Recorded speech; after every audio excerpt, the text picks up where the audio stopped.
سامعین گرامی قدر، ہمارے ایک معزز سامع کا سوال ہے، کیا خدا تعالی حضرت آدم اور ان کی نسل کو مسیح کی قربانی کے بغیر نجات نہیں دے سکتا تھا؟ بڑا معقول سوال ہے، اور ہمیں اس پہ خوشی ہوئی کہ آپ نے یہ سوچنے کی کوشش کی ہے کہ خدا کے لیے کیا ممکن ہے اور کیا ممکن نہیں ہے۔ آپ یہ بتائیے کہ جب ہمارا یہ عقیدہ ہے، آپ یہ فرمائیے کہ جب ہمارا عقیدہ ہے کہ خدا قادر مطلق ہے، وہ جو چاہے سو کر سکتا ہے، تو اب یہ فیصلہ کرنا کہ وہ کیا کر سکتا ہے اور کیا نہیں کر سکتا، کیا اس کے لیے یہ ممکن نہیں تھا؟ اب ہم اس سوال کو ذرا دوسری طرح سے پیش کرتے ہیں تاکہ آپ کو معلوم ہو کہ آپ کا سوال کتنا معقول ہے۔ انبیاء کرام اللہ تبارک و تعالیٰ نے بھیجے، کوئی عام لوگوں کی گنتی کے مطابق کوئی 1,24,000 کے قریب آئے، ان میں سے بہت سارے انبیاء کرام راہ خدا میں قتل کر دیے گئے، شہید کر دیے گئے۔ تو کیا اللہ تعالیٰ کے لیے یہ ممکن نہیں تھا کہ اپنے نبیوں کو مروائے بغیر لوگوں کو جنت میں بھیج دے؟ ان کو سیدھا ہدایت دے دیتا۔ اس نے نبی بھیجے، بیچاروں کے ساتھ بدسلوکی ہوئی، معلوم نہیں کیا کیا کچھ گزرا، بہت سارے شہید کر دیے گئے، کچھ کو تو معلوم نہیں وہ ان کے ساتھ سلوک کیا گیا کہ خدا کی پناہ، کسی کو آرے سے چیر دیا، کسی کو کچھ کر دیا۔ تو کیا ان کو اس عذاب میں مبتلا کیے بغیر خدا ان لوگوں کو نجات نہیں دے سکتا تھا؟ آپ دیکھ رہے ہیں کہ اس صورت میں اعتراض صرف ایک مسیح کی ذات پر نہیں ہوتا، بلکہ تمام انبیاء کرام کی ذات پر ہوتا ہے، اور سیدھا اعتراض خدا کی ذات پر ہوتا ہے، کیا وہ یہ نہیں کر سکتا تھا؟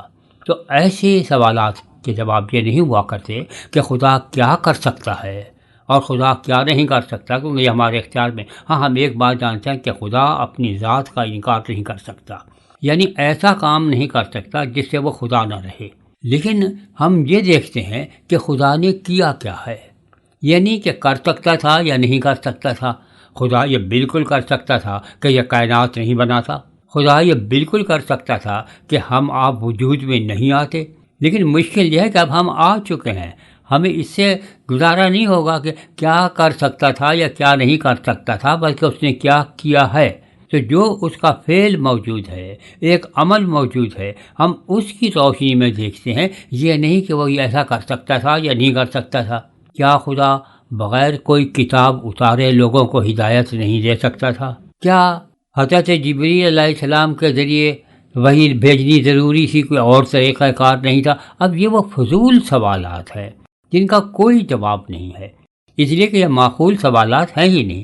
یہ خدا کی ذات کے بارے میں یہ سوچنا کہ وہ کیا کر سکتا تھا اور کیا نہیں کر سکتا تھا، کیا ایسا ممکن نہیں تھا؟ بھائی سب کچھ ہی ممکن ہے۔ یہ ممکن ہے کہ ہم بھی پیدا نہیں ہوتے اور آپ بھی پیدا نہیں ہوتے، لیکن اب تو بدقسمتی سے ہم پیدا ہو چکے ہیں، موجود ہیں، تو اب ہمیں اپنے بارے میں سوچنا ہے کہ اب ہم کیا کریں۔ اب یہ کہ کیا اللہ تعالیٰ ایسا نہیں کر سکتا تھا کہ حضرت آدم علیہ السلام کو بچا لیتا اور ان کی نسل کو بچا لیتا اور مسیح کو قربانی نہیں دینی پڑتی؟ تو یہ مفروضہ یہ ہے کہ پہلے حضرت آدم علیہ السلام نے اور نسل آدم نے گناہ کیا، جس کے نتیجے میں اب خدا پریشان ہو گیا کہ میں کروں کیا ان کا، یہ اتنے سارے جہنم میں جا رہے ہیں، ان کو بچانے کا کوئی راستہ ہونا چاہیے۔ تو اس واقعے کے بعد، یعنی گناہ آدم اور گناہ ابنائے آدم کے بعد، اللہ تبارک و تعالی نے حضرت مسیح کو بھیج دیا کہ اب بیٹا تم سولی پہ چڑھ جاؤ، تیرا بلی کرے گا۔ لیکن جب آپ کلام اللہ کا مطالعہ کرتے ہیں تو آپ کو معلوم ہوتا ہے جو بنائے عالم سے مسلوب کیا گیا، تو اللہ تبارک و تعالیٰ کے ذہن میں یہ پہلے سے موجود تھا کہ اگر لوگ ایسا کریں گے تو میں ان کے لیے کیا کروں گا۔ یہ نہیں کہ جب لوگ کر کے بیٹھ گئے اب خدا پریشان ہو رہا ہے کروں کیا نہ کروں، بھیا بھیج دو، اور تو کوئی ملتا نہیں ہے، یہ ایک معصوم ملتا ہے جو زیادہ بولتا بھی نہیں ہے، چون چرا نہیں کرتا، اسی کو لٹکا دو پھانسی پہ۔ تو یہ نہیں ہے، بلکہ پروردگار عالم نے پہلے سے یہ طے کیا ہوا تھا کہ اگر انسان ایسا کریں گے تو ان کو بچانے کا کوئی طریقہ کار بھی ہونا چاہیے، کیونکہ اگر یہ نہیں ہے تو پھر ظاہر ہے کہ وہ خدا کہاں سے ہوا جس کو یہ معلوم نہیں ہوگا کہ کل کیا ہوگا۔ تو اس کا یہ اہتمام اور اس کا یہ انتظام ازل سے تھا، اس کے ذہن میں موجود تھا، اور لہٰذا اس لحاظ سے ہم یہ کہہ سکتے ہیں کہ وہ ازل سے ہی خدا کی نظر میں مسلوب، اگرچہ واقعتاً بہت بعد میں صدیوں بعد ہوئے، لیکن وہ موجود تھے۔ تو یہ نہیں کہ گناہ کے بعد خدا نے کچھ سوچا، بلکہ اس سے پہلے ہی سوچ رکھا تھا۔ اس لیے اب یہ کہ کیا آدم اور اس کی نسل کو مسیح کی قربانی کے بغیر نہیں بچا سکتا تھا؟ اگر بچا سکتا تو پھر بچا لیتا۔ سیدھی سی بات یہ ہے کہ اگر بچا سکتا تو وہ بچا سکتا ہمیں، اور کسی کو بھی قربانی نہیں دینی پڑتی، لیکن کسی نہ کسی کو دینی پڑتی ہے۔ کیا خدا یہ نہیں کر سکتا کہ بھئی کسی ملک کو بچا لے دشمن سے؟ پھر ہم فوج کیوں پالتے ہیں؟ فوج اس لیے پالتے ہیں، ان پہ اتنا پیسہ خرچ کرتے ہیں، ان کی ٹریننگ پہ اتنا سب کچھ پیسہ لگتا ہے، اور پھر ان بیچاروں کی جان بھی چلی جاتی، تو کیا ان کی جان دیے بغیر کسی ملک کی حفاظت نہیں ہو سکتی؟ ہو سکتی ہے، لیکن ایسا ہوتا نہیں ہے۔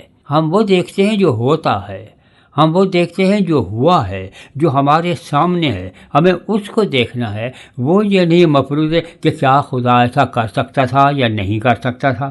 آپ جانتے ہیں کہ سورج نکلتا ہے تو روشنی ہوتی ہے، ہم دن کی بات کر رہے ہیں، رات کو چاند ہوتا ہے، کبھی کبھی دکھائی نہیں بھی دیتا، لیکن اپنی جگہ پر تو وہ ہوتا ہی ہے۔ اب کیا خدا کے لیے یہ ممکن نہیں تھا کہ بغیر سورج کے روشنی کر دیتا؟ یہ ممکن تو تھا، لیکن اس نے کیا نہیں ہے۔ ہمیں دیکھنا یہ ہے کہ اس نے کیا کیا ہے۔ تو جب ہم تاریخ کے نقطہ نظر سے دیکھتے ہیں تو ہمیں معلوم ہوا کہ ایسا ہوا کہ انسانوں نے گناہ کیا، اور ان کو بچانے کا ایک طریقہ یہی تھا کہ ایک ذات معصوم کو بھیجا جائے، اور وہ ذات معصوم انہیں صحیح راستے کی تلقین کرے۔ اور جیسے کہ پہلے انبیاء کرام کے ساتھ ہوتا چلا آ رہا تھا کہ وہ اور نبیوں کو بھی قتل کرتے رہے، تو اسی طرح سے وہ بھی قتل ہو جائیں، جس میں کوئی پریشانی کی بات نہیں تھی، ان کو بھی شہید کر دیا گیا۔ کیا پہلے انبیاء کرام کو شہید نہیں کیا گیا؟ عجیب بات یہ ہے کہ اتنے سارے نبی شہید کیے گئے، کسی کی شہادت پہ اس کے خلاف ایک لفظ بھی کوئی بولنے کے لیے تیار نہیں ہوتا، لیکن جیسے جناب مسیح کی شہادت کا ذکر آتا ہے سب کی زبانیں ایک دم کھل جاتی ہیں، یعنی یہ نہیں ہو سکتا تھا اور وہ نہیں ہو سکتا تھا۔ تو بھائی پہلے انبیاء کرام کے بارے میں کیوں نہیں بولتے؟ وہ جو اتنے سارے مارے گئے اور شہید کیے گئے، ان کا کیا ہے؟ تو کیا ان کی جان پیاری نہیں ہے؟ ایک مسیح کی جان اتنی پیاری ہے کہ اس کو بچانے کے لیے تلے ہوئے ہیں، اور باقی کی جان چلی جائے۔ تو محترم، آپ کا یہ سوال کہ کیا خدا ایسا نہیں کر سکتا تھا، تو ہمارا جواب یہ کہ اگر وہ کر سکتا تو کر لیتا۔ لگتا یہ ہے کہ اس کے لیے ایسا ممکن نہیں تھا، اس لیے اس نے ایسا کیا نہیں۔ خدا وہی کرتا ہے جو اس کی رضا کے اور مشیت کے مطابق ہوتا ہے، وہ اپنی مشیت کے خلاف نہیں کرتا۔ اگر اس نے ایسا کیا ہے تو پھر اس کی مشیت یہی رہی ہوگی، اور اگر اس نے ایسا نہیں کیا ہے تو پھر یہ اس کی مشیت نہیں ہے، سیدھی سی بات ہے۔ لیکن ہمیں کیسے معلوم ہو کہ اس کی مشیت کیا ہے؟ ہمیں ان کاموں سے معلوم ہوتا ہے جو وہ کرتا ہے۔ ہم ان کاموں کی روشنی میں اس کے کلام کو دیکھتے ہیں، اور اس کے کلام کی روشنی میں اس کے کام دیکھتے ہیں کہ وہ ایک دوسرے کے اوپر روشنی ڈالتے ہیں۔ تب ہمیں معلوم ہوتا ہے کہ خدا کیا کرتا ہے اور کیا نہیں کرتا۔ اس لیے آپ دیکھیں کہ جیسے ہی آپ تورات شریف کو کھولتے ہیں تو آپ کو پہلی آیت یہ ملتی ہے کہ اللہ تبارک و تعالیٰ نے اس کائنات کی ابتدا یوں فرمائی کہ یہ جو آج آپ کو زمین اور آسمان دکھائی دے رہے ہیں، یہ کائنات، یہ اس نے تخلیق فرمائی۔ پہلا مفروضہ کتاب مقدس کا یہی ہے کہ خدا ہے، دوسرا مفروضہ یہ ہے کہ خدا کچھ کرتا ہے، اور تیسرا مفروضہ یہ ہے کہ جو وہ کرتا ہے وہ صحیح کرتا ہے، بہتر کرتا ہے، اس سے مناسب کوئی اور طریقہ کار نہیں۔ کیا خدا اس سے بہتر دنیا نہیں بنا سکتا تھا جس میں یہ قتل و غارت نہ ہو؟ کیا خدا ایسی دنیا نہیں بنا سکتا تھا جس میں عورتوں کی عزت نہ لوٹی جائے؟ کیا خدا ایسی دنیا نہیں بنا سکتا تھا جس میں ڈاکے نہ ڈالے جائیں؟ تو یہ خدا کر سکتا تھا یا نہیں کر سکتا تھا، لیکن جو ہمارے سامنے ہے وہ یہ ہے کہ ہمیں ان تمام حقائق سے نمٹنا ہے۔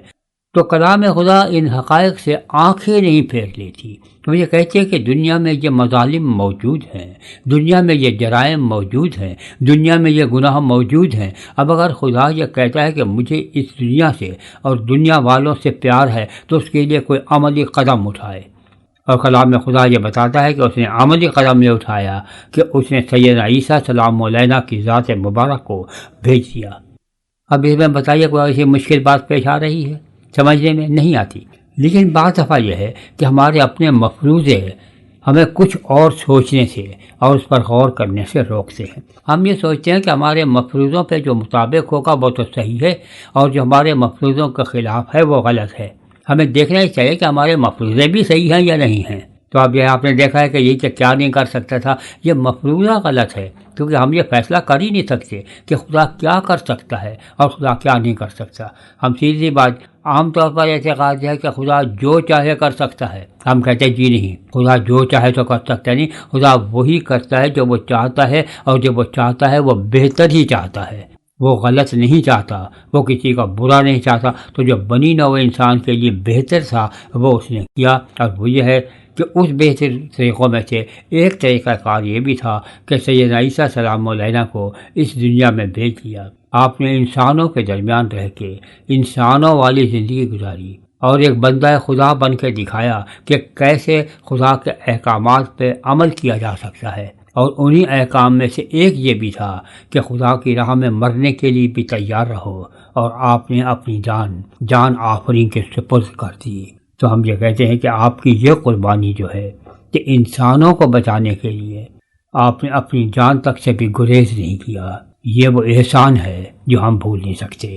تو ہم یہ کہتے ہیں کہ ہم اپنے محسن کا شکریہ ادا کرتے ہیں، اور یہ کہتے ہیں کہ آپ کی بہت بڑی مہربانی کہ آپ نے وہ کچھ کیا جو ہمارے بس میں نہیں تھا، ہم اپنے آپ کو نہیں بچا سکتے تھے۔ آپ نے نہ صرف ہمارے بچانے کا اہتمام کیا بلکہ بذات خود اس سمندر میں اتر گئے جس میں ہم ڈوب رہے تھے، اور اپنی جان پہ کھیل کے ہمیں بچا لیا۔ تو ہم اس کے لیے سوائے ہدیہ تشکر کے اور کیا پیش کر سکتے ہیں کہ آپ کا بہت بہت شکریہ کہ آپ نے یہ سب کچھ ہمارے لیے کیا، کیونکہ اگر اس کے بغیر کوئی اور طریقہ کار ہوتا آپ اپنی جان کا بھی خطرے میں نہیں ڈالتے، آپ اپنی جان کا نذرانہ پیش نہیں کرتے، کیونکہ یہی ایک طریقہ تھا، اور آپ نے وہی طریقہ جو مشکل ترین طریقہ تھا اختیار فرمایا۔